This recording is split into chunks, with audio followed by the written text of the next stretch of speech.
పూరా local. Hi hello నమస్తే, welcome to పూరా లోకల్.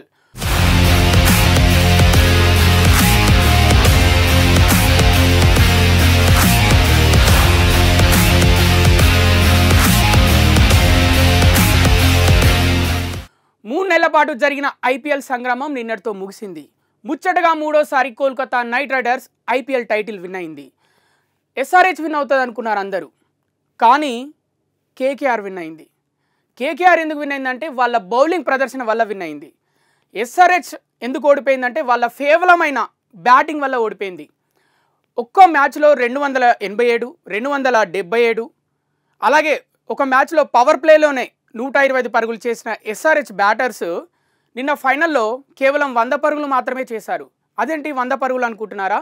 బ్యాట్స్మెన్స్ అంతా కలిసి కొట్టింది 100 పరుగులు మాత్రమే. ఎక్స్ట్రాలు 13 పరుగులు వచ్చాయి. ఆ 13 పరుగులు కలిపితే టోటల్గా 113 పరుగులు.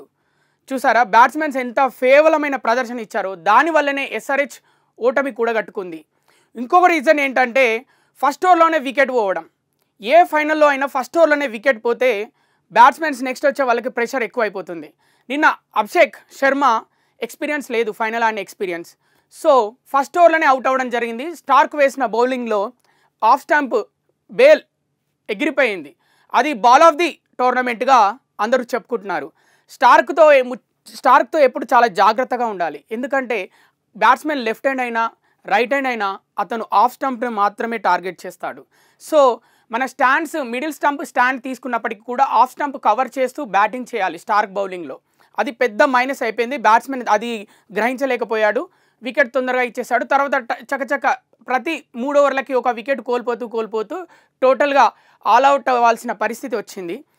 హైలైట్ ఏంటంటే నిన్న హైయెస్ట్ స్కోర్ కూడా కమిన్స్దే. కమిన్స్ దాదాపు 20 పైగా పరుగులు చేశాడు. ఇక బౌలింగ్ విషయానికి వస్తే ఎస్ఆర్హెచ్ బౌలింగ్లో వికెట్ కూడా కమిన్స్ ఒకటే వికెట్ తీశాడు, అది సునీల్ నారాయణ్ది.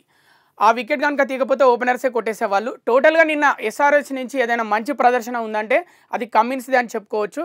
కానీ ఎస్ఆర్హెచ్ది ఒక గొప్పతనం ఏంటంటే టోర్నమెంట్ మొత్తం ఎస్ఆర్హెచ్ బ్యాటింగ్ హైలైట్ అని చెప్పుకోవచ్చు. ఎందుకంటే ఎస్ఆర్హెచ్ కొట్టిన స్కోర్స్నే టోర్నమెంట్లో హైలైట్గా నిలిచాయి. దానివల్ల టోర్నమెంట్ చాలా ఆసక్తికరంగా మారింది. ప్రతి టీం వాళ్ళు, అపోజిషన్ టీం వాళ్ళు భయపడడం జరిగింది.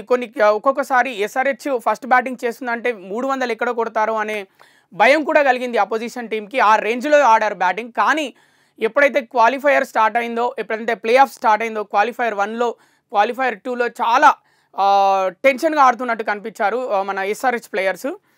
నిన్న కూడా ఫైనల్లో చాలా నర్వస్గా కనిపించారు. అంటే ఎక్కడ జోష్ లేదు బ్యాట్స్మెన్స్లో చూస్తే. ఇంకొకటి ఏంటంటే కేకేఆర్కి కలిసి వచ్చిన అంశం ఏంటంటే క్లాసెన్ అవుట్ అయిన తీరు వారికి చాలా లక్తో కూడుకున్నది కేకేఆర్కి. ఎందుకంటే ఎక్కడో వైడ్ గీత దగ్గర పడ్డ బాల్ అతను టచ్ చేస్తే క్లాసెన్ అది కాస్త ఇన్సైడ్ ఎడ్జ్ అయ్యి వికెట్లు ఎగిరిపోయాయి. సో అది పెద్ద లక్ కేకేఆర్కి. లక్ నిన్న మొత్తం వాళ్ళకే ఉంది. వాళ్ళు సెకండ్ ఇన్నింగ్స్ స్టార్ట్ చేసినప్పుడు కూడా వాళ్ళ బ్యాట్కి స్లిక్ అయ్యి ఎన్నో 4లు వెనుకకు పోవడం జరిగింది. అలాగే ఎస్ఆర్హెచ్ వాళ్ళకు కూడా కొన్ని 4s వెనుకకి వెళ్ళడం జరిగింది. ఎందుకంటే నిన్న పిచ్ మాత్రం బౌలింగ్కే అనుకూలించింది. ఎంత చెప్పుకున్నా అది బ్యాటింగ్కే అనుకూలించే పిచ్ కాదు. చెన్నై మీద మనం ఎప్పుడు 250, 220 అలాంటి స్కోర్ ఎక్స్పెక్ట్ చేయలేము. ఎందుకంటే క్వాలిఫైయర్ లాంటి మ్యాచ్ల్లో, అలాగే ఫైనల్ లాంటి మ్యాచ్లో చెన్నై లాంటి పిచ్ పైన 200 లేకపోతే 175, 180 స్కోర్ చాలా పెద్ద స్కోర్ అని చెప్పుకోవచ్చు. ఇక కేకేఆర్ ప్రదర్శన గురించి చెప్పుకుంటే కేకేఆర్ నిన్న అన్ని రంగాల్లోనూ బాగా రాణించింది. బౌలింగ్లో అయితే స్టార్క్ 2 వికెట్లు, రసెల్ 3 వికెట్లు, హర్షిత్ రాణా 2 వికెట్లు తీసి మ్యాచ్ని మొత్తం వన్ సైడ్ చేసేశారు. ఎప్పుడైతే హర్షిత్ రాణా క్లాసెన్ వికెట్ తీశాడో అప్పుడే సగం మంది డిసైడ్ అయిపోయారు మ్యాచ్ అయిపోయిందని.